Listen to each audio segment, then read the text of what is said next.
ከኔ ጋር ማቴዎስ ወንጌል ምዕራፍ 4 ከቁጥር 18 ጀምሮ እስከ ቁጥር 22 ድረስ ያለውን እናነባለን።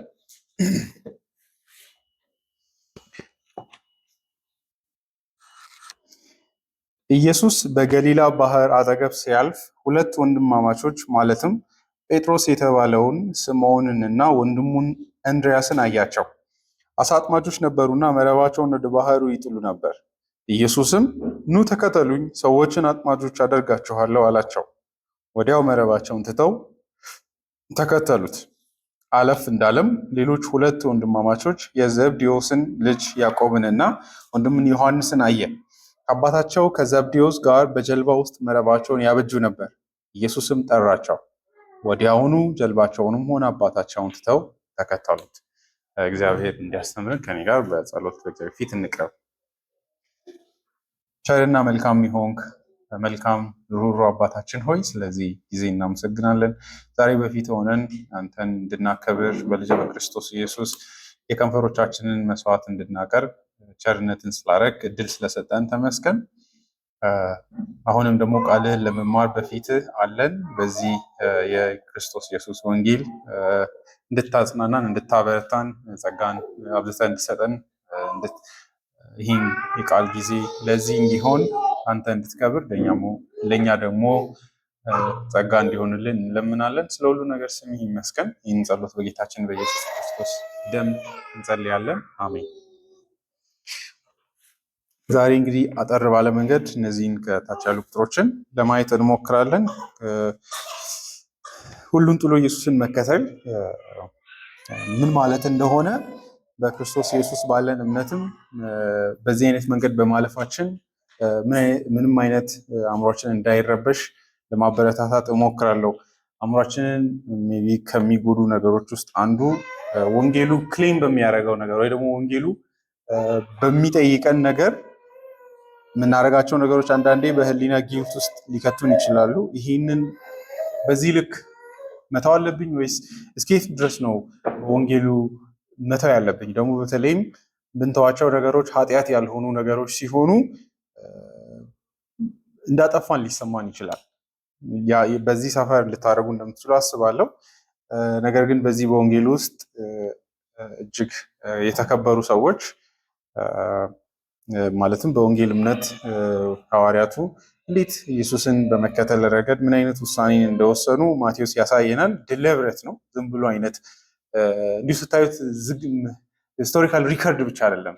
የሆነ እንደዚህ አድርገው ትተው ኢየሱስን ተከተሉ አይነት ብቻ ሳይሆን ኦርደሩን ስታዩት እንድናስብ የሚፈልግ ይመስላል። ኢየሱስም በመከተል ውስጥ እነዚህ ሰዎች ምን እንደተው ሊያሳየን ይሞክራል እና ይሄ እንግዲህ ኢየሱስ በወንጌሉ በኋላም እየዳበረ የሚሄድ ጠንካራ ሆኖ በተለይ ማቴዎስ ወንጌል ምዕራፍ 16 ላይ በጣም እጅግ ታይት በሆነ መንገድ ኢየሱስ እሱን መከተልን በምን አይነት መንገድ ሰዎች ኢቨን ሌሎች ነገሮች ላይ ነፍሳቸውን ጭምር ኮምፕሮማይዝ እስከማድረግ መሄድ እንዳለባቸው የሚጠይቅበትን እናያለን እና በዚህ ውስጥ የክርስቶስ ኢየሱስን ኃያል የሆነ በቀጥታ በእርግጥ የዳግም ልደት አይነት መጠራት አይደለም፣ ነገር ግን በውስጡ የክርስቶስን ኃይለኛ ሪጀነሬቲንግ የሆነ ጉልበት ያለውን ቃሎች እናያለን እና እንዴት አይነት ቤንድ ሪያሊቲን የሚያደርግ ቃል እንደሆነ ኃይለኛ እንደሆነ የክርስቶስ ቃሎችንም እንገነዘባለን እና በዚህም ኢየሱስን በመከተል እንድንበረታታና አእምሯችንን በህሊና እንዳይነካ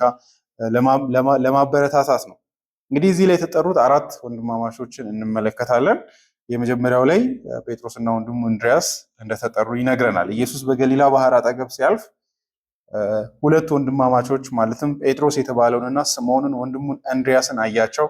አሳ አጥማጆች ነበሩና መረባቸውን እንደ ባህር ይጥሉ ነበር ይላል። ምንድን ነው ይሄ የሚያሳየን? ቅድምም ጠዋትም እንግዲህ አንዳንዴ ፖለቲሳይዝ ሊደረግ ይችላል።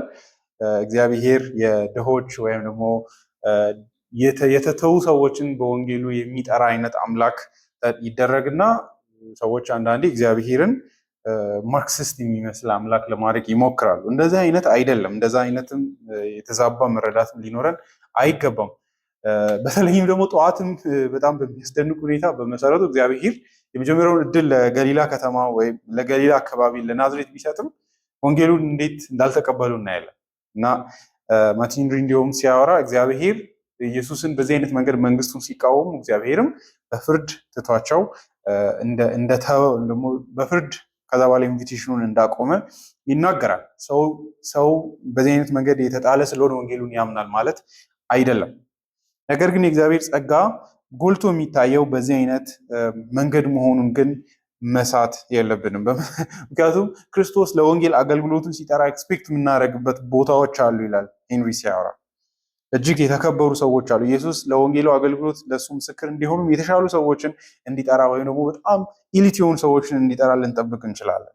ወይም ደግሞ ካህናትን ወይ ደግሞ ሽማግሌዎችን እዛው ኢየሩሳሌም ላይ ያሉትን። ነገር ግን ወደ ገሊላ ባህር አጠገብ ሄዶ አሳ የሚያጠምዱ ሰዎችን ለዚህ አይነት ታሪክ ቀያሪ ለሆነ የሰዎችን ሕይወት ከጨለማ ወደ ብርሃን ለሚያወጣ አገልግሎት ከሞት ወደ ሕይወት ለሚያሸጋግር አይነት አገልግሎት እጅግ የማይረቡ የሚመስሉ ሰዎችን ሲጠራ እናያለን። በምን ኮንፊደንስ ነው እግዚአብሔር ይህን የሚያደርገው ብለን ልናስብ እንችል ይሆናል። ሄንሪ ሲያወራ እንደዚህ ይላል። Galilee was a remote part of the nation. The inhabitants were less cultivated and refined. Their very language was broad and uncouth to the knowledgeable, and their speech betrayed them ይላል ማቴዎስ ወንጌል 6:73 ላይ ጴጥሮስን እንድትገረድ የተናገረችውን ይዞ Those people whose home was at the Sea of Galilee did not have the refined advantage of the more polished Galileans, but Christ went there to call his apostles, who were to be the prime minister of the state in his kingdom. For he chooses the foolish thing of this world to confound the wise ይላል። ቆሮንቶስ ላይ ያለውን ወስዶ እግዚአብሔር ወደ ትላልቅ ቦታዎች ይሄዳል ብለን ለመንግስቱ አገልግሎት የሚጠራቸውን ሰዎች ብለን ስንጠብቅ እጅግ ለዚህ አገልግሎት የሚበቁ የማይመስሉ ሰዎችን ወደ መጥራት ነው ሄደው። እጅግ ታላቅ ለሆነ አገልግሎት እጅግ ያልተጠበቁ ሰዎችን አይደለ ኮሌጅ ነው ወይ ወደ ተማሩ ሰዎች ነው የሚሄደው እንጂ አሳ ወደሚያጠምዱ ሰዎች ሄዶ መጥራት ምን ሊያሳየን ይችላል? የእግዚአብሔርን ጥበብና ኃይለኝነቱን በእነሱ ውስጥ ለማሳየት መፈለጉን ካልሆነ በስተቀር እግዚአብሔር ጸጋ ይህንን በደንብ በእውነቱ ያ ማለት እግዚአብሔር ሌሎችን አይፈልግም አይደለም፣ ግን ወርስት ወደሆነው ሄዶ የሚያድን መሆኑ ከዛ ለተሻለው እንዲሁ ሆፕ ሊሰጥ ይገባል። ቅድምም እንዳልኩት በጳውሎስ መዳን ውስጥ ሌላው ሁሉ ተስፋ እንዳለው ከጳውሎስ ኢቭን ወርስት ወደሆነ የኃጢአት ሁኔታ ላይ ያልመጣ ራሱ ተስፋ እንዲያደርግ ለማበረታታት ነው እንጂ እግዚአብሔር ድሆችን ፌቨር ስለሚያደርግ ወይ ደግሞ የተዋረዱትን ከሌላው ይልቅ ጻድቅ አድርጎ ስለሚያይ አይደለም። በዚህ ውስጥ የአምላካችን ጸጋ ለወርስት ወደሆነው የሚፈልስ ወይ የሚጓዝ መሆኑ ለሁላችንም ተስፋን ሊሰጥ ይገባል እና እነዚህ ሰዎች ለዚህ አገልግሎት ከዚህ አይነት ቦታ ነው የተጠሩት። የክርስቶስ መንግስቱ ራሱ የወንጌል መገለጥ አለው። ከዚህ በፊት የክርስቶስ የዘር ሐረጉ ራሱ የወንጌል ስብከት ነው እንዳልኳችሁ። የኢየሱስ ክርስቶስን ዘር ሐረግ ስንቆጥር እጅግ ኃጢአተኛ ሰዎችን እናገኛለን። ኢቨን ኢየሱስ የተወለደበት መንገድ ስናይ የዘር ሐረጉን ዝሙት የተፈጸመባቸው አይነት የዘር ሐረግ ግንዶች ኢቨን ትሬስ አድርገን እናያለን። የይሁዳንና የትዕማርን የገዛ ልጆቹ ሚስት እንዴት ሴተኛ ዳሪ መስላው እንዴት ገዛ ውስጥ ፋሬስና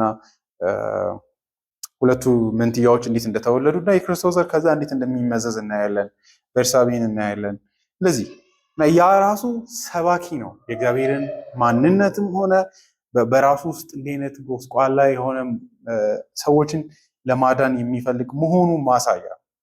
ልክ መንግስቱ በሐዋርያቱ መጠራት ውስጥ ራሱ የእግዚአብሔርን ጸጋ ባህሪ እንመለከታለን እና እነዚህ ሰዎች አሳጥማጆች መሆኑ እጅግ ሊያስደንቀን ይገባል። የሚጠራቸው ሰዎች ራሱ ህይወታቸው ራሱ የወንጌል ስብከት እንዲሆን አድርጎታል እግዚአብሔር። ጳውሎስ ራሱ እንደዛ አይደል የሚለው የራሱ ማንነት ራሱ የወንጌሉ ፕሩፍ ነው ይላል። የክርስቶስ ኢየሱስ የጸጋው ባለጠግነት ማሳያ ነው ይላል። የኔ ህይወት ይላል at the peak of his life በአመፀኝነቱ ጫፍ ነው ጳውሎስ በእግዚአብሔር ጸጋ ሬስኪው የተደረገውና እነዚህ ሰዎችም የተጠሩበት መንገድ ማየት የእግዚአብሔር ጸጋ ምን ያህል ለኛ የፈሰሰ እንደሆነና የምር አክሰሰብል እንደሆነ የእግዚአብሔር ጸጋ ለኔ ነው ብሎ ማመን መበላሸት አይደለም። ቁጥር 19 ኢየሱስን ኑ ተከተሉኝ ሰዎችን አጥማጆች አደርጋችኋለሁ አላቸው። ኑ ተከተሉኝ። ከዛ መምጣታቸው መጨረሻው ምንድን ነው? ያው እንግዲህ እያደረገ ያሉትን አሳ አጥማጆች ናቸው። በዛው አይነት ቋንቋ ነው የሚያወራቸው። ሰዎችን አጥማጅ ወደ መሆን አመጣችኋለሁ በማለት ይናገራል። ይህ ጥሪ እንግዲህ የሐዋርያትን ሐዋርያዊ አገልግሎት ነው፣ የአፖስቶሊክ የሆነውን አገልግሎት ነው የሚያሳየን። ኢየሱስ በዚህ ረገድ እዚህ ጋር እንግዲህ ሁለት ነገሮችን ማየት አለብን። ኢየሱስ ለዚህ አገልግሎት እነዚህን ሰዎች መጥራቱን ስናይ በወንጌል አገልግሎት ውስጥ እግዚአብሔር በዚህ አይነት መንገድ አገልጋዮችን ሊያስነሳ እንደሚችል ማሳያ ነው። በሰማይን የማይበቁ የሚመስሉ ሰዎችን ለዚህ አገልግሎት ሊጠራቸው ይችላል። እዚህ ጋር ግን መጠንቀቅ ያለብን ይህንን ነው። ሄንሪ ምን ይላል? ኢየሱስ ለአገልግሎት የማይበቁ ሰዎችን የሚመስሉ ሰዎችን ቢጠራም ግን እኛ ማድረግ ያለብን ግን ስቱፒዲቲያቸው ወይ ደግሞ ሞኝ መሆናቸው ለወንጌሉ ሰባኪነት ብቁ ያደረጋቸው፣ መብቃታቸውን ግን ማየት ግዴታ አለብን። ኢየሱስ ያበቃ መሆኑን አለመሆኑን ነው የምናየው ይላል። ምክንያቱም ኢየሱስ በዛ ሞኝነታቸው አይደለም ሰባኪ የሚያደርጋቸው፣ ከዛ ቦታ አውጥቷቸው ወደ እውቀትና ወንጌልን የሚሰብክ ማንነትን አቅምን ወደ መስጠት ያመጣል። ያ የሌለውን ሰው የመስማት ግዴታም የለብንም። ስለዚህ የወንጌል ስብከት በሆነ ረገድ ማየት ያለብን ኤክስትራኦርዲነሪ የሆነ አገልግሎት ነው። የእነዚህ ሰዎችም አገልግሎት ስታዩት የምር ሰው ስለተማረ ወይም ደግሞ ብዙ ነገር ማጥናት ስለቻለ ብቻ ወደ ማገልገል ወይ ደግሞ የእግዚአብሔርን ምስጢር ወደ ማስረዳት ወይ ወደ ወንጌሉን ወደ ማብሰር ይመጣል ማለት እንዳልሆነ ያሳየናል። ይህም እንግዲህ ትምህርት ቤቶችን ሀምብል ያደርጋል አይደለ? የሆነ አንድ ተማሪዎችን ሰርተው ለወንጌል አገልግሎት ብቁ ሊያደርጉ የሚችሉ እንዳይታበዩ ማለት ነው። ኦልቲሜትሊ የእግዚአብሔር ጸጋ ስራ ውጤት። ስለዚህ እግዚአብሔር በዛ ባልሆነ መንገድ ትልልቅ የእግዚአብሔር ሰዎች ሊመጡ ይችላሉ አይደለ? አሁን እንደ ካልቪን አይነት ሰው አለ። ካልቪን እንደ ሉተር ቴዎሎጂ እየተማረ ሰው አይደለም ይመስለናል አይደል? ብዙ ጊዜ ግን ጀስት ክላሲካል ጥናት የሚያደርግ ሰው ነው የነበረው። ግን የእግዚአብሔርን ጸጋ በኃይል ተገልጦ እናያለን። ስፐርጀንን ልናይ እንችላለን። ጆን ቡኒያንን ማየት እንችላለን። ሰዎቹ ሰነፍ ሰዎች አይደሉም። ነገር ግን እግዚአብሔር ያነሳበትን የጸጋውን ጉልበት ስናይ የምር ይሄ ነገር ኤክስትራኦርዲነሪ እንደሆነም ያሳየናል። ነገር ግን ማርቲን ሪ ስለ ኢግኖረንስ እንደዚህ ብሎ ያስጠነቅቃል። It is Jesus Christ who makes them so. I will make you a fisher of men. He is the one who qualifies people for this work. He calls them to do it and authorizes them in it and gives them success in it. He gives the commission to fish for souls and wisdom to win them. ለዚህ የሚያበቃው ኢየሱስ ነው። ታዲያ ምን መሆን የለበትም ግን? This will not, however, justify the bold intrusion of ignorant and unqualified people into the work of the ministry. Extraordinary gifts of the knowledge and utterance are not now to be expected, but the necessary abilities must be obtained in an ordinary way. Now, without competence in this, none should be admitted into the service. ይሄ በጣም እጅግ ወሳኝ ነው አይደለ? ያው እንግዲህ የኢትዮጵያን የወንጌል ሚኒስትሪ ታሪክ ታውቃላችሁ። ብዙ ጊዜ በትምህርት ፌል ያደረጉ ሰዎች ናቸው እንደ አንድ የስራ ድርሻ ወደ ሚኒስተርነት የሚመጡት አይደለ? ቤስት የሆነውን ሳይሆን ወረስት የሆኑትን ነው የሚሾሙት። ኢቭን ፈልገው አይደለም። ይሄ አገልግሎት እጅግ ታላቅ አገልግሎት ነው። እኔ የምላችሁ ኦፍኮርስ የሆኑ ትምህርት በደንብ ያልተማሩ ሰዎች በወንጌል ግን እጅግ የበረቱ ሰዎችን ልናይ እንደምንችል እውነት ነው። ግን ካልበረቱ ግን ምንም አይጠቅሙንም። ገብቷቸዋል? እውቀት ከሌላቸው ወንጌልን የእግዚአብሔርን ቃል በአግባቡ ማንበብና ማጥናትና ማስተማር የማይችሉ ከሆነ ለዚህ አገልግሎት አይበቁም። እኔ በነበርኩበት ቃለ ሕይወት ውስጥ ድሮ እንግዲህ አሁንም ያው ነው ብዬ ተስፋ አደርጋለሁ። ከወጣሁ ስለቆየው ስትራክቸሩን አላውቅም። ግን ብዙ ጊዜ ሚኒስትሪ ማትሪክ ፌል የሚያደርጉ ሰዎች እንደምታውቁት ወደ ቴክኒካል ትምህርት የሚሄዱ አሉ። ነገር ግን አንዳንዶች በቸርች ተሳትፏቸው ይታይና የክልል ልጅ በዚህ አገልግሎት እንዲያገለግል ቢማርስ ይባላል። ከዛ ቢካም ፓስተርስ ወር ደግሞ መጋቢው ደግሞ ለዚህ ነው የሞተው ነው አገልግሎቱ ራሱ። ያን ስላችሁ የሰዎችን ትምህርት የተማሩትን ትልልቅ ትምህርት አይተን አይደለም ኦፊስ ማስገባት ያለብን። ግን እኛ ደግሞ መጫወቻ አይደለም የእግዚአብሔር ቤት ማለት ዘወርስት የሆነ ሰው ምን ልበላችሁ የሆነ አንድ ሌላ የስራ መውጫ አድርጎ የሚጠቀሙ ቦታ መሆን የለበትም። እንዲሁም እጅግ የከበረ አገልግሎት ነው። ሰዎቹ ላይ የእግዚአብሔር ጸጋ በእውነት ከታየ፣ የእግዚአብሔር ቃል እውቀት የምር ከታየ ሲንሲርሊ አክብረን መስማት አለብን። እሱ እውነት ነው። ነገር ግን የማያቅ ምንም የማይችልን ሰው ወይ ደግሞ ሞኝነትን እንደ እውቀት ግን ማየት እጅግ አደጋ ነው። አንዳንድ ጊዜ እንሰማለን አደለ? አንዳንድ ሰዎች ቴዎሎጂን ለማዋረድ ትምህርቱን ለማዋረድ ምን ይላሉ? አባቶቻችን እኮ ወንጌል የተሰበከላቸው ይሄ የተለመደ ነው በእኛ አካባቢ በተለይ እነዚህ ጥቁር ሰዎች ይሄ ጥቁር ጽሑፍ ይታያቸዋል። አዎ ይሄ ነጩ መንግስተ ሰማያት ነው። እነዚህ ጥቁር ሰዎች ደግሞ የዳኑ ሰዎች ናቸው እና እዚህ ውስጥ መግባት ትፈልጋላችሁ ተብሎ ነው ወንጌል የተሰበከው ይላል። ምንድን ነው እዚህ ውስጥ ወንጌሉ? በጣም አሳዛኝ ነው አይደለ? ይህን የሚያክል የተጻፈ መጽሐፍ እያለ ሌላ ወንጌል ስትሰብኩ ማለት ነው። ሌላ ወንጌል ነው አይደለ? ምንም ዲፋይን አታደርጉም። የወንጌሉ ፕሮሰስ በክርስቶስ ኢየሱስ ሰው እንዴት እንደሚድን የእግዚአብሔር ማዳን ከምን እንደምታመልጥ ሳይነገር ጥቁርና ይህ በጣም የወረደ የወንጌል ፕሬዘንቴሽን። ይሄ ከሆነ ያሳዝናል አይደለ? ወንጌል እንዲህ ስልክ ከተሰበከ የተሶሳል። እነ ጴጥሮስ አሳ አጥማጆች ቢሆኑም አስደናቂ ወንጌል ነው የሚሰብኩት። ሐዋርያ ሥራ ለዚህ ምስክር ነው። የእግዚአብሔርን ቃል በጥልቀት የሚያውቁ ምንም ጥያቄ የለው የመንፈስ ቅዱስ ኃይል ነው። ግን ባዶ ነገር አይደለም የሚያወሩት አይደለ? ኢቭን ያደንቋቸዋል አይደል? እነዚህ ሰዎች ያልተማሩ የምናውቃቸው ሰዎች ናቸው። እንዲህ አይነት አስደናቂ ነገርን እንዴት ማውራት ቻሉ ይላሉ።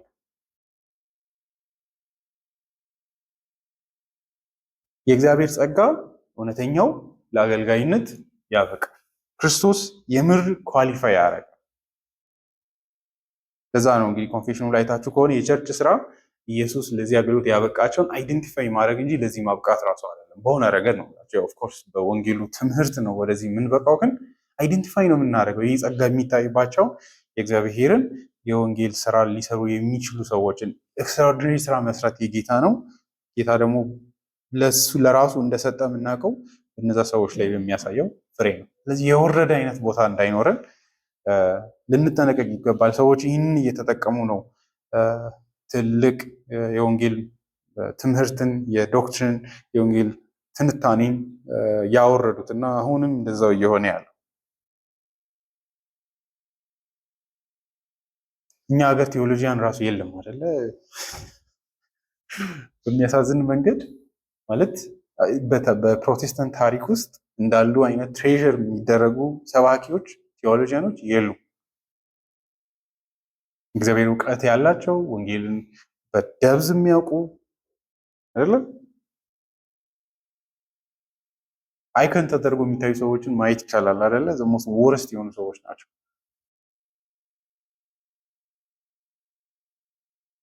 እና ይሄ ለአገልግሎትም ትልቅ ክብር ሊኖረን ያሳስበናል። ጴጥሮስና እንድሪያስ ጌታ ኢየሱስ ኑ ተከተሉኝ በሚል ጥሪ ሲጠራቸው የመለሱትን ምላሽ እናያለን። የክርስቶስ ጥሪና ምላሹ እጅግ የሚጎለው በእርግጥ ታች ባሉ ወንድማማቾች ነው፣ በያዕቆብና በዮሐንስ። የክርስቶስ ጥሪ ኑ ተከተሉኝ የሚለው ለእነዚህ ሰዎች ሐዋርያዊ ጥሪ ቢሆንም ወንጌል በክርስቶስ ኢየሱስ ስንጠራ መጨረሻው ኢየሱስን እንደመከተል ህይወት መምጣት እንደሆነም ያሳየናል። ከሁሉ በፊት ክርስትና ማለት በወንጌሉ ተጠርቶ ክርስቶስን መከተል ማለት ነው እንችላለን። ይህም ፐርሰናል በሆነ መንገድ ኢየሱስን በማወቅ ደግሞ ዋጋ በሚያስከፍል መንገድ ክርስቶስን መከተል፣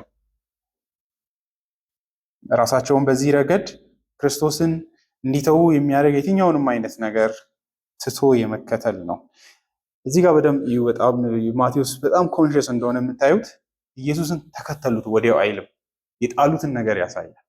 መረባቸውን ትተው ተከተሉት ይላል። ኢየሱስ ያን ጥሪ ሲያቀርብ አላሰቡም። ለሞመንት ያንን ባላቸው ጊዜ መረባቸውን ትተው ማለት ስራቸውን ትተው እንደማለት ነው። እንጀራቸውን ትተው ብላቸው አስቡ። እንደዛ ነው ትርጉሙ። የሆነ መረብ የሆነ የሚታይ ቀዳዳ ያለውን የተሰፋ ጨርቅ ጥለው ሄዱ አይነት አይደለም። ይጎላል ደግሞ ከታች ባለው ቁጥር ላይ ደግሞ ይወፍራል። ይሄ ያ ማለት ኢየሱስን ለመከተል ስራ መተው አለብን አይደለም። ይሄ እነዚህ የወንጌል ሰባኪ አገልጋዮች ስለሆኑ ነው። ነገር ግን በውስጣቸው ሊፈጠር የሚችለውን ፍርሃትና ጭንቀት ልናይ ዘንድ ይገባል። ነገር ግን ያ ክርስቶስን ከመከተል እነሱን አላስቀራቸውም። ስለዚህ ክርስቶስ ኢየሱስን ስንከተል ሁሉን ነገር ጥለን በመከተል ማፈር እንደሌለብን በሆነ ረገድ ሳይሆን የሚያስከፍላቸውን ትልልቅ ነገሮች በህይወት ውስጥ ሊኖሩ እንደሚችሉ ልናይ ይገባል። በዚህም ኢራሽናል የሆነ አእምሮ እንዳለን እንዳናስብ ወርዙን አይተን ነው መከተል ያለብን። እዚህ ላይ እንግዲህ በጣም እጅግ ወሳኙ እንዴት ነው የተከተሉት? ዝም ብለው ኢየሱስን ከዚህ በፊት አያውቁም ወይ? አንድ ሰውዬ ድንገት እያለፈ ኑ ተከተሉኝ ስላለ ተከተሉ ወይ ብለን መጠየቅ አለብን። እንደዛ ከሆነ ምን አይነት ባህሪ ያለው ብትሉ ኢየሱስ ቫዮለንት በሆነ ኃይል ነው ማለት ነው።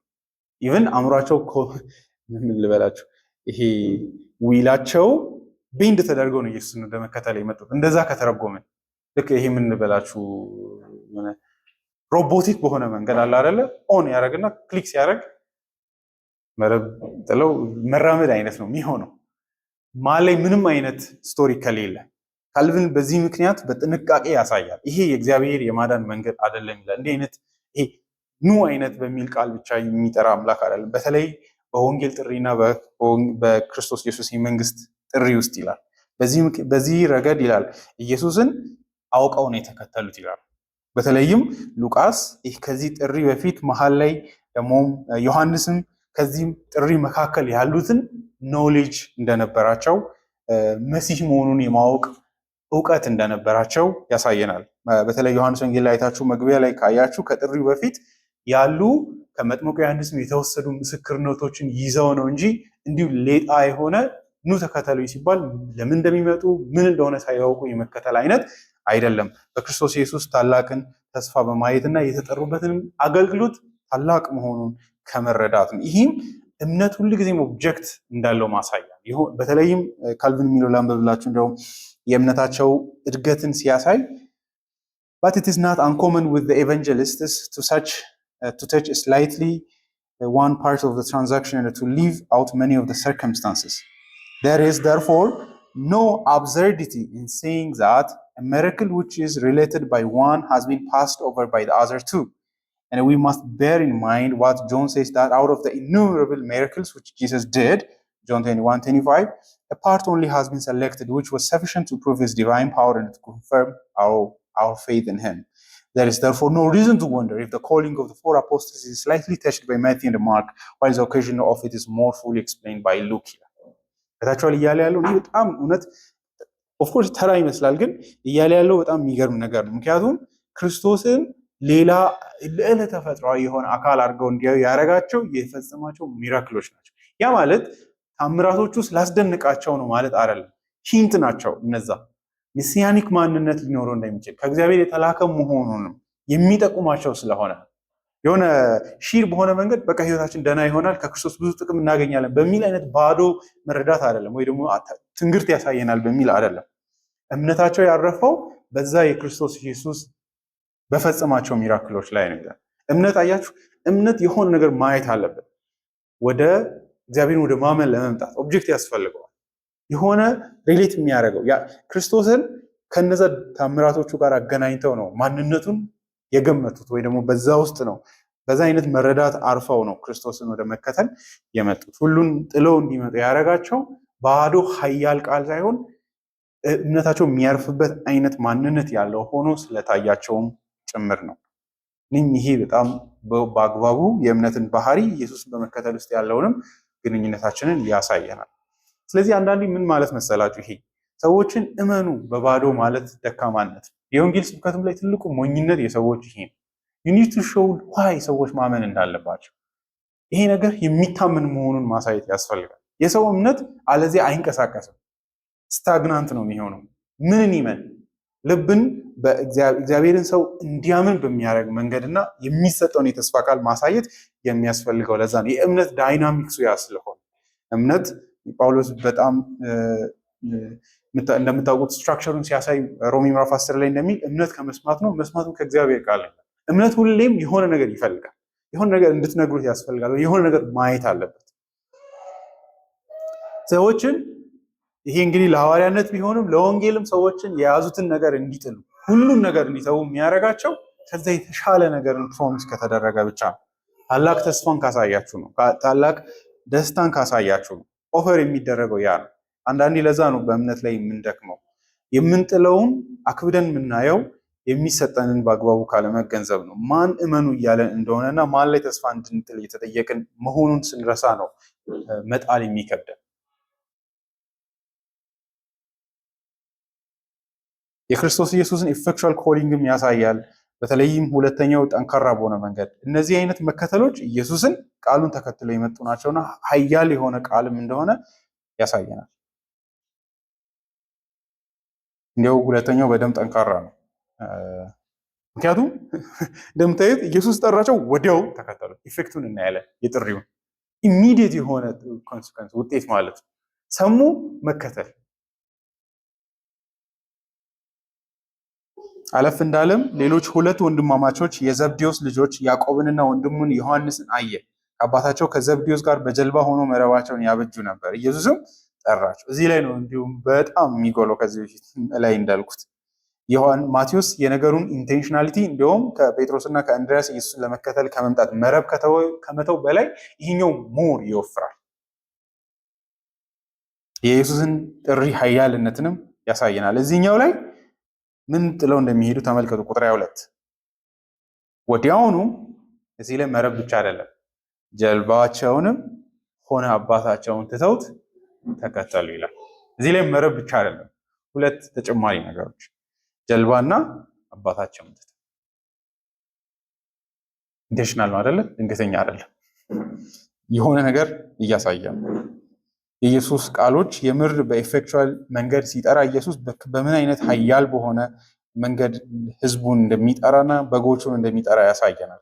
በሆነ ረገድ ሁላችንም የተጠራ ነው እንደዚህ በዚህ አይነት መንገድ ስማችን እየተጠራ ሰምተን ባይሆንም የክርስቶስ ኢየሱስ የወንጌል የመንግስቱ ጥሪ ለሁላችንም የደረሰው ባይመስለንም በዚህ አይነት መንገድ እና በዚህም ውጤታማ በሆነ መንገድ በልባቸው ውስጥ ኢፌክት እንዲኖረው የሚያደርግ የማይታይ የመንፈስ ቅዱስ ኃይል እንዳለ ያሳየናል። ምክንያቱም ጥለውት የሚመጡትን ነገር ስናይ ሰው በተፈጥሯዊ አእምሮ ሊያረበው የሚችለው አይነት ነገር አይደለም። ምክንያቱም ብዙ ነገር በእጃቸው ስር ያለ ሆኖ አይደለም። ክርስቶስ በተለይ ማቴዎስ ይላል ኢየሱስ ምንም ቤት የለውም፣ ሀብት የለውም የሚያሳምንበት። ይህን ጥሪ በሚያደርግ ጊዜ ገና ሁሉ ነገር ገና ሊሆን ነው ያለው። ነገር ግን የመንፈስ ቅዱስ ኃይል እንዴት ሰውን ክርስቶስን እንዲታዘዝና እንዲያምን እንደሚያደርግ ያሳየናል። ምንም እንኳ የእምነት ማረፊያ የሚሆን ነገር ቢያዩ በዚህ ልክ ህይወታቸውን በሙሉ ለክርስቶስ ኢየሱስ ራዲካል በሆነ መንገድ ጥለው እንዲመጡ የሚያደርግ አይነት ውጫዊ የሆነ የሚታይ ነገር አልነበረም። በዚህም የእግዚአብሔርን ውጤታማ የወንጌል የማዳን ጥሪ እናያለን። እነዚህ ሰዎች እንግዲህ ወደ ክርስቶስ ላለመምጣት ብዙ ምክንያቶችን ሊሰጡ ይችላሉ። ስራቸውን፣ ቤተሰባቸውንም እና ደግሞ ምንም አይነት ኮንዲሽኖችን ማለት ህይወታቸውን በዚህ መልክ ጥለው ሲሄዱ ምን እንደሚጠብቃቸው ደግሞ ምን ጥለው የሚሄዱትም ነገር በእውነቱ የሆነ እርግፍ ተደርጎ የሚተውና የማይከታተላቸው አድርጎ ማየት ሞኝነት። የእነዚህ ሰዎች መጠራት ልክ እንደ አብርሃም ወዴት እንደሚሄዱ ሳያውቁ ባዩትና በክርስቶስ ማንነት ላይ ብቻ ተማምነው ነገን ራሱ በእርሱ ውስጥ አይተው የመውጣት እውነታ እንደሆነ እናያለን።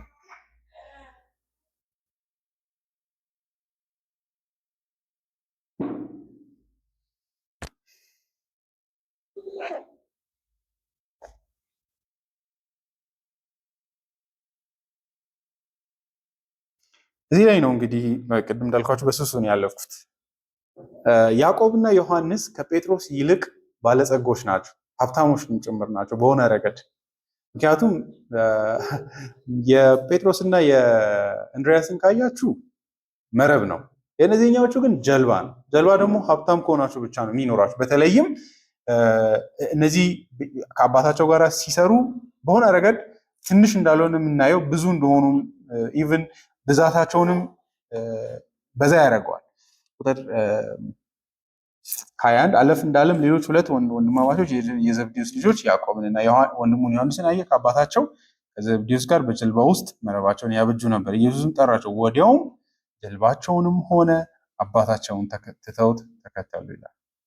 ጀልባም ጭምር ነበራቸው። ይህ እንግዲህ ተራ ነገር አይደለም በእውነቱ። ከዛ ግን የተዉት ጀልባም ብቻ ሳይሆን አባታቸውንም ጭምር እንደሆነ ይናገራል። ይህ ማለት አባታቸውን አናውቅም አሉ አይነት ነገር አይደለም። ነገር ግን ጥለው ሲሄዱ ያለውን ኮስት ግን ያሳያል።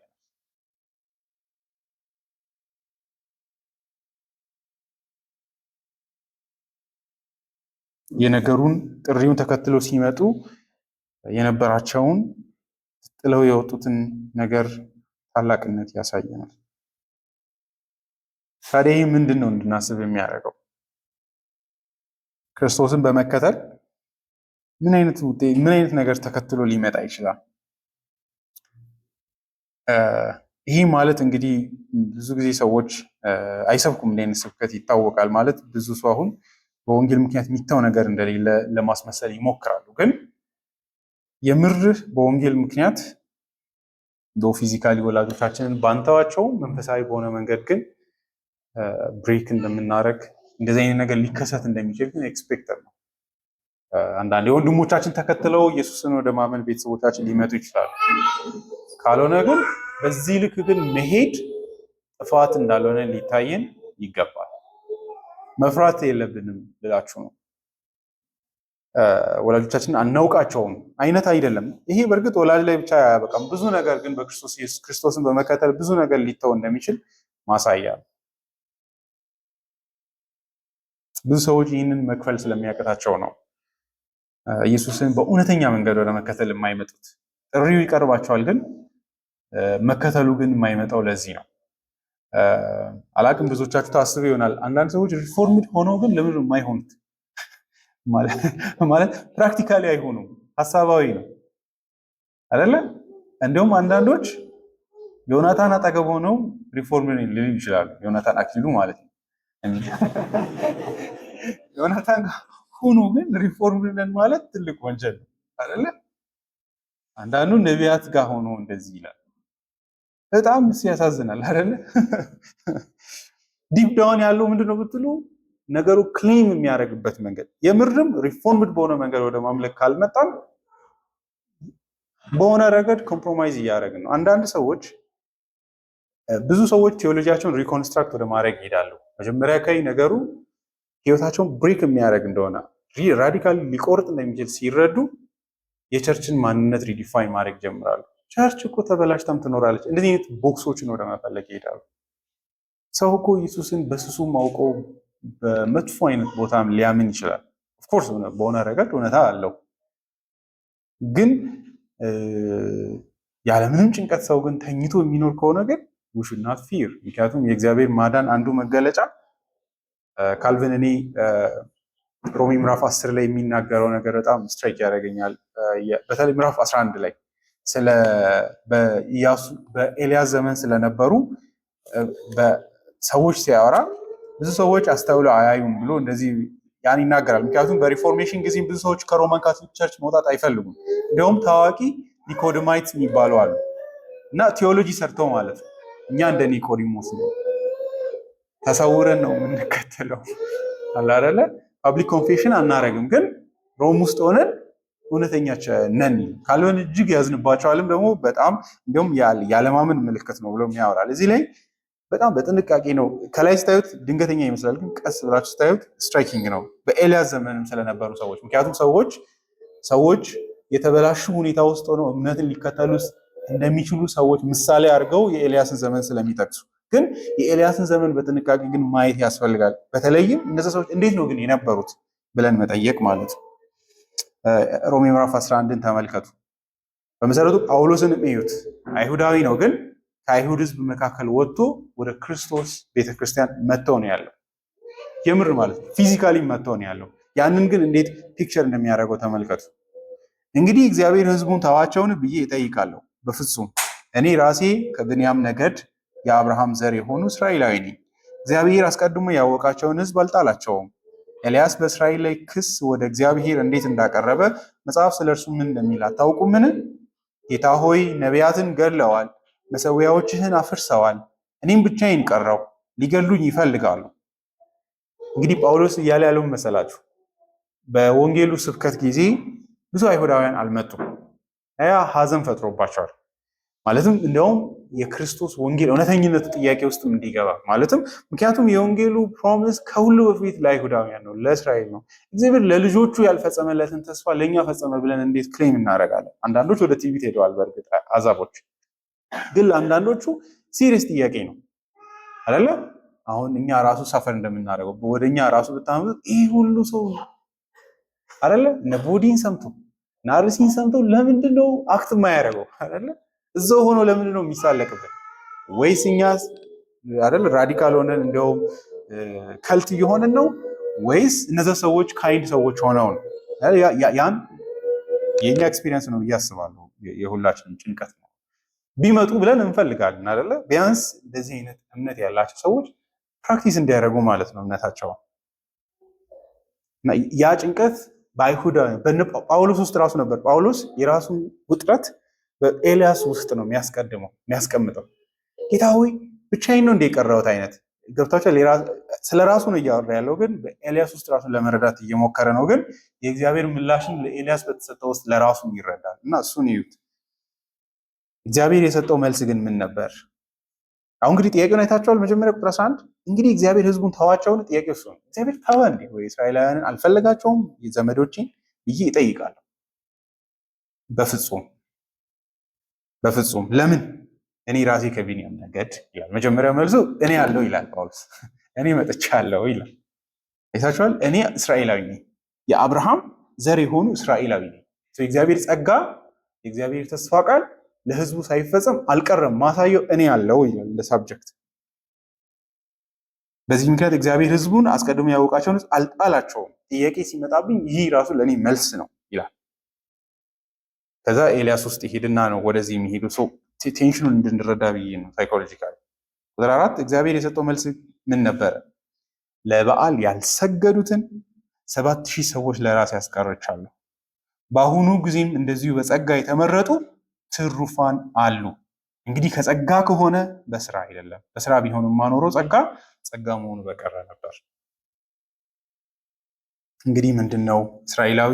እስራኤላውያን አጥብቀው የፈለጉትን አላገኙትም፣ የተመረጡት ግን አገኙት፣ የቀሩትም ልባቸው ደነደነ ብሎ በትንቢት ቃል እንዲህ የተባሉ ተብሎ የተጻፈው ተፈጸመ ይላል። ምንድነው እዚህ ውስጥ እጅግ አስደናቂው ነገር የጳውሎስ ብትሉ፣ ጳውሎስ አሁንም ትንሽ አይደለንም እያለ ነው። ምን እያለ ነው? ትንሽ ብንመስልም በኤልያስ ዘመን እንደነበረው አይነው የእግዚአብሔር መልስ ዛሬም እንደዚህ እንደሚሆን ብዙ በጸጋ የተጠሩ ለእኔ አይን የማይታዩ አይሁዳውያን እንዳሉ አውቃለሁ። ትሩፋን አሉ፣ ለዚህ እርግጠኛ ነኝ ይላል። ግን ምን እንዳለ አይታችኋል? ለበዓል ያልሰገዱትን 7000 ሰዎች ለራሴ አለመስገድ ሲግኒፊካንት ወርሺፕ ያልሰጡ ካልቪንሱ ላይ ነው። ሰውነታቸውን ለበዓል አምልኮ ያልሰጡ። እውነተኛ አማኝነት ባለመስገድም ይገለጣል እላችሁ ነው። ሰው ሐሰተኛ ወርሺፕ እና ሃይማኖትን ፐርፎርም እያደረገ እግዚአብሔርን አመልካለሁ ሊል አይችልም። የእግዚአብሔር ጸጋ ኃይለኝነቱ ማሳያ በዚህ አይነት ኃይለኛ መንገድ በማዳን መገለጡን ጭምር። ያ ማለት በሆነ ረገድ በእምነት ነው ማሰብ ያለብን። እግዚአብሔር ቸርች ብዙ የለችም እንዴ? ብዙ ቸርች የለም እንዴ? እምነታችንን እንጣል እንዴ? የሚል ፍርሃት ሲመጣ እግዚአብሔር በዚህ አይነት መንገድ ፕሪዘርቭ የሚያደርጋቸው በእውነት ያሉ ለእኔ አይን ፊዚካሊ ማይታዩ ነገር ግን በእግዚአብሔር እውነታ ሊኖሩ የሚችሉ ቸርቾች እንዳሉ፣ እውነተኛ አማኞች እንዳሉ ማሰብ አለብን። ፎልስ ወርሺፕ ውስጥ ግን ጀስቲፋይ እንዳናደርግ መጠንቀቅ አለብን ብዬ አምናለሁ። ለውሸት በሚደረግ ወርሺፕ ውስጥ እውነተኛ አማኞች ሊገኙ ይችላሉ የሚለው ለእኔ ዴንጀረስ ነው ብዬ አምናለሁ። ስለዚህ ክርስቶስን በመከተል ረገድ እንደዚህ አይነት ሰፍሪንግ ምክንያቱም ዛሬ ለእኛ ራሱ አፕላይድ ወይ ደግሞ ለእኛም ትርጉም ሊኖረው ስለሚገባ ብዙዎች ወንጌልን ባለማመናቸው እንዳንደነግጥ ደግሞ በወንጌሉ ኮሊንግ ውስጥ በሆነ ረገድ ወላጆቻችንን ባንለያያቸው ወንጌልም የማያምኑ ወላጆቻችንን ማለቴ ነው።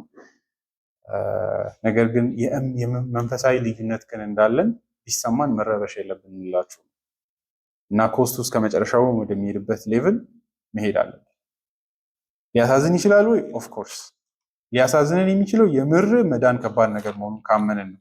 ካቀለል ነው የጳውሎስ አይነት ሀዘን አይኖረንም። ሮሜ ምዕራፍ 9 ቁጥር 1 በክርስቶስ ሆኜ እውነት እናገራለሁ አልዋሽም፣ ሕሊናዬም በመንፈስ ቅዱስ ይመሰክርልኛል፣ ታላቅ ሀዘንና የማያቋርጥ ጭንቀት በልቤ አለ። ለወገኖቼ ስል ስለ ወንድሞቼ እኔ ራሴ የተረገሙና ከክርስቶስ ተለይቼ የተጣሉ እንደሆኑ ካወድ ነበር። እኔ ብዙ ጊዜ ምን እፈራለሁ መሰላችሁ? ሰዎች ጳውሎስ አይሁዳውያንን ነው በክርስቶስ የሉም የሚለው ማጠጋጋት ይችላል አይደለ? አንዳንድ ሰዎች አሁን ትራዲሽናል የሆነ ሃይማኖትን እግዚአብሔርን ማወቅ ነው ሲሉ ያስቃል። ጳውሎስ አይሁዳዊነትን ራሱ ክርስቶስን ወደ ማመን ስላልመጡ they're out of the covenant of God ነው። አይዋሽም ነው ልላቸው የፈለኩት። እኛም እንደዛ ብናስብ እና ብናምን ጥሩ ነው። ሶዛት ቤተሰቦቻችንን ሆነ ጓደኞቻችንን በወንጌል እንዳናጠጋጋ ልላችሁ ነው። የሆነ ኦፍኮርስ ሰዎች ውስጥ የእውነተኛ እምነትን ኤክስፔክት በማናደርግበት መንገድ ተገልጦ ልናይ እንችላለን። ከሆነ ምንም ማድረግ አንችልም። የሆነ እኛ ቸርች ስላልመጣችሁ አልዳናችሁ ማለት የለብንም። እሱን አምናለሁ። ግን ደግሞ የውሸት ማጠጋጋትና የሞኝ ልብ እንዳይኖረን ግን መጠንቀቅ አለብን። ምክንያቱም ብዙ ጊዜ አይታችሁ ከሆነ እኛ የነበረን መረዳት ነው ያላችሁ። እኛ አሁን የተለየ መረዳት እንዳለን እናውቃለን። በእውነቱ አይደለ? ኃጢአተኝነታችንን በክርስቶስ ኢየሱስ ያለውን የእግዚአብሔር ማዳን እውነተኝነት ማለት ነው። ያንን እንደቀመሰ ሰው አለመቅመሳቸው ሲታይ መዋሸት የለብንም። ያው ወል ሲታይ ማታለልና ኢየሱስን ሰው ሳያቅ እንደሚያውቅ አድርገን እንዳናይ መጠንቀቅ አለብን። በዚህ ረገድ ምንም አይነት የእግዚአብሔርን ክሌም በመያዝ እግዚአብሔር ክርስቶስ ኑ ተከተሉኝ በሚልበት የእሱን ጥሪ ብቻ በማየት ኢየሱስን ለመከተል ራሳችንን መስጠት አለብን። ምንም አይነት ነገር ኮስት ካለው ያለ ፍርሃት በመክፈል ያ እብደት እንዳልሆነ ደግሞ አይ አሹር ዩ ኢየሱስን በእውነተኛ መንገድ የሚከተል ሰው ሁሉ በክርስቶስ ኢየሱስ ወንጌል ምክንያት የሚያጣቸው ነገሮች ከህይወት ውስጥ ይኖራሉ። ጓደኝነት ይኖራል፣ ፍሬንድሺፕ ይኖራል። ግን ያን ትንሹን ነገር ለማግኘት ብለን ወንጌሉን ወደ ድናያል እንዳንመጣ፣ ሶፍት በሆነ መንገድ ወደ መካድ እንዳንመጣ መፍራት እንዳለብን አስባለሁ። ምክንያቱም ደስ ይለናል እኮ ብዙ ጓደኞች ቢኖሩ አይደለ? አሮንቲንግ ሰው ማንም የሚጠላ ያለ አይመስለኝም። ብዙ ወዳጆች ቢኖሩን ቢወዱን ሰዎች አይደለ? ሰዎች ክፉ ስም ሰጥተው ከሚሰድቡን በጎ ስም ሰጥተው ቢወዱን ደስ ይለናል። ግን በዚህ እንዳንታለል በሰዎች ለመወደድ ብለን ክርስቶስን እንዳንጥል መጠንቀቅ አለብን። ጌታ ኢየሱስ እንግዲህ ጥሪውን ከሐዋርያዊ ጥሪ አሳልፎ ወደ ደቀ መዛሙርት ጥሪ ሲያዞረው ማቴዎስ ምዕራፍ 16 ላይ ጌታ ይፈቅድ ጊዜው ሲደርስ እናያለን። ጌታ ኢየሱስ የተናገረውን አንብቤ ጨርሳለሁ። ቁጥር 24 ምዕራፍ 16 ከዚያም ኢየሱስ ደቀ መዛሙርቱን እንዲህ አላቸው። እንግዲህ ይህን ደቀ መዛሙርት ብላችሁ ሰዱ። ይሄ ለሐዋርያት የቀረበ ጥሪ አይደለም፣ ለደቀ መዝሙራዊ ለዲዛይፕልሺፕ ኢየሱስን ያ ማለት ሐዋርያት ብቻ አይደለም የዚህ ቃል ሰሚዎች። እዚህ ምዕራፍ 4 ለመጨረሻ ላይ ያለውን ለሐዋርያት ነው ብለን ልናስብ እንችላለን። ጥሪው ለሁሉም የተለየ አይደለም። ከዚያም ኢየሱስ ደቀ መዛሙርቱን እንዲህ አላቸው፣ ሊከተለኝ የሚወድ ራሱን ይካድ፣ መስቀሉን ተሸክሞ ይከተለኝ። ነፍሱን ሊያድን የሚፈልግ ሁሉ ያጠፋታል፣ ነገር ግን ነፍሱን ስለኔ የሚያጠፋት ያድናታል። ሰው ዓለምን ሁሉ ቢያተርፍ ነፍሱን ግን ቢያጣ ምን ይጠቅመዋል? ወይስ ሰው በነፍሱ ምትክ ሊከፍለው የሚችለው ዋጋ ምንድን ነው? የሰው ልጅ ከአባቱ ክብር ከመላእክት ጋር ይመጣል፣ ለእያንዳንዱም ሰው እንደ ስራው ዋጋውን ይከፍለዋል። እውነት እላችኋለሁ ከዚህ ከቆሙት መካከል ሰዎች የሰው ልጅ በመንግስቱ ሲመጣ እስከሚያዩ ድረስ ሞትን የማይቀምሱ አሉ ይላል እና የማጥፋት አይነት ስሜት ህይወትን የማጥፋት አይነት ያን አይነት ስሜት ሊሰማን ይችላል ብዬ አስባለሁ። ግን ሁሌም ፉሊሽ በሆነ መንገድ ለሰዎች ክፉ መሆን የለብንም። ስናወራም ፕሮቮክ ለማድረግ አይነት ለማናደድ እና በዛ አይነት መንገድ ኮንቨርስ ማድረግ የለብንም። ግን አት ሴም ታይም ግን ወንጌሉን ራዲካል በሆነ መንገድ ከመከተል ግን መቦዘን የለብንም እና በእግዚአብሔር ፊት የእያንዳንዳችን ህይወት በክርስቶስ ኢየሱስ ፊት የከበረ እንደሆነ ክርስቶስ የምር እሱን የሚከተሉትን እንደሚወድ የምርም እንደሚያይ ልናይ ዘንድ ይገባል እና በሰዎች ፊትም እውነተኛ አምልኮን እግዚአብሔርን በእውነተኛ መንገድ ማወቅን እንዳንክድ መጠንቀቅ አለብን። ይሄ ለሌላ ሰው ብቻ ሳይሆን ለእኔና ለእናንተም የሚያስፈልግ ነው። ምክንያቱም አንዳንዴ ሰዎች ወንጌሉን ኮምፕሮማይዝ ሲያደርጉ ራሽናላይዝ የሚያደርጉት ዲፕ ዳውን ህይወታቸውን ለማቅለል ነው። ግን ያ ነው ብሎ አይሰጡም። ምክንያቱም ወንጌሉ ጠጣር ስላረገባቸው ህይወታቸውን በሆነ መንገድ ድሬን ስላረገው ያንን ከመፍራት የተነሳ ቀጥታ ያ ነው ምክንያቱ ሳይሉ ግን ወይ እኛ እንደጠጠርን ወይ ደግሞ ቸርቹ ወይ የተሞኘ እንደሆነ ኦፍኮርስ አንዳንዴ እናጠፋለን፣ ምንም ጥያቄ የለውም። ግን በዛ አይነት መንገድ ግን እንዳይሆን መጠንቀቅ አለብን። ክርስቶስን መከተል የትም ብትሄዱ እውነተኛ አማኞች ከሆናችሁ ህይወታችሁ ከዚህ የተለየ አይሆን አንለስ ወደ ውሸተኛ ሃይማኖት ካልሄዳችሁና ዓለማዊነት ላይ ካልደረስን በስተቀር። ስለዚህ ኢየሱስን እንደነ ጴጥሮስ፣ እንደነ ያዕቆብ፣ እንደነ ዮሐንስ ያለንን ሁሉ ትተን በመከተል ባለመፍራት እንድንኖር እግዚአብሔር ይርዳን። ጴጥሮስ ትዝ ይላቸዋል ኢየሱስን እኛ ሁሉን ትተን ተከተልን የእኛስ ብድራት ምንድን ነው ብሎ ሲጠይቅ ትዝ ይላቸዋል። ቀላል እንዳልሆነ እንዳልነበረ እንድንረዳ ብዬ ነው። የእነዚህ ሰዎች ህይወት የሆነ ለግሪ አድርገን ምንም ሪስክ የሌለው ህይወት እንደኖሩ አድርገን እንዳናስብ፣ የምር ክፍያ ነበረው። እኛም እንደዛ እንድንኖር እግዚአብሔር ይርዳን። በፍቅር ሰዎች እንውደድ፣ ወላጆቻችንን ጓደኞቻችንን እንውደድ። ግን ወንጌሉን በቅንነት ከመናገር ደግሞ ከወንጌሉ ጋር የሚመጣ መከራን ለመሸከም ከመዘጋጀት አንቦዝም። ጌታ ሁላችንን ይርዳን። ጸልየን እንጨርስ። እግዚአብሔር መልካም አባታችን ሆይ ስለ ብዙ ቸርነት እናመሰግናለን። ለእኛ ዛሬ ቆመን ስናስብ ያሳለፍናቸው ጊዜያት ቀላል ቢመስሉም ብዙ መተናል። በአንተ ደግነት ብዙ ስድብና ብዙ ንቀትን ተሸክመን በአንተ ምሕረት እስከዛሬ እንድንጓዝ እቺ የተዋረደች የምትመስሏን ህይወታችንን በፊትህ በቅንነትና በታማኝነት እንድንኖር ረድተኸናል። እግዚአብሔር አባት ሆይ ሁላችንም በዚህ አይነት ለልጅ እርሱን በመከተል የትም የወስደን እርሱን እና መንገዱን እና ቃሉን የእርሱን የመንግስቱን ቃል በመታዘዝ እና በማመን ምንም አይነት ክፍያ ቢያስከፍለን ልጅህ ኢየሱስን ባለመካድ ሁሉን በመተው እንድንከተል እንድትረዳን፣ ነገር ግን እግዚአብሔር አባት እንዲሁ መተው ብቻ ሳይሆን ይሰጠን ያለውን ደግሞ የተገባልንን ታላቅ የርስት ብድራትን እያየን ለዚህ ወንጌልና እውነት ታምነን እንድንኖር ወንጌሉን በማመን ደግሞ ለሰዎችም ወንጌል ቃልን በማብሰር እንድንመላለስ እንድትረዳን እንለምናለን። ሎጥ ከሚመጣው ቁጣና ከሚመጣው እሳት ለማምለጥ ብሎ አማቾቹን ለማዳን ብሎ ሮጦ ሄዶ በተናገረ ጊዜ እንደተሳለቁበት ቃል ይናገራል። እግዚአብሔር አባቶች ሰዎች በእውነተኛ መንገድ አንተን በማወቅ እንዲያመልኩ ስንነግራቸውና ሊመጣ ያለ ፍርድ እንዳለ ስናውጅ ሊሳለቁ ይችላሉ፣ አቅልለው ሊያዩ ይችላሉ እና ደግሞ አብረናቸው እንድንቀርም ሊያበረታቱን ይችላሉ። ነገር ግን ተስፋችንን በማየት ደግሞ የልጅን የኢየሱስን ጥሪ በመታዘዝ በፊት ለዚህ ለልጅ የወንጌል ቃልና ለመንግስቱ በመገዛት በፊት እንድንመላለስ በዚህም የማናፍር ሆነን ደግሞ በድፍረት በፊት ተስፋ በማድረግ እንድንመላለስ በልጅ ኃይል በመመካት እርሱ የሚጠብቀን መሆኑን በማመን በመተማመን እንድንመላለስ ወንጌልንም ሳንክድ እስከ መጨረሻው እንድንዘልቅ ሁላችንም እንድትረዳን እንለምናለን። ስለ ሁሉ ነገር ስምህ ይመስገን። በጌታችን በኢየሱስ ስም አሜን።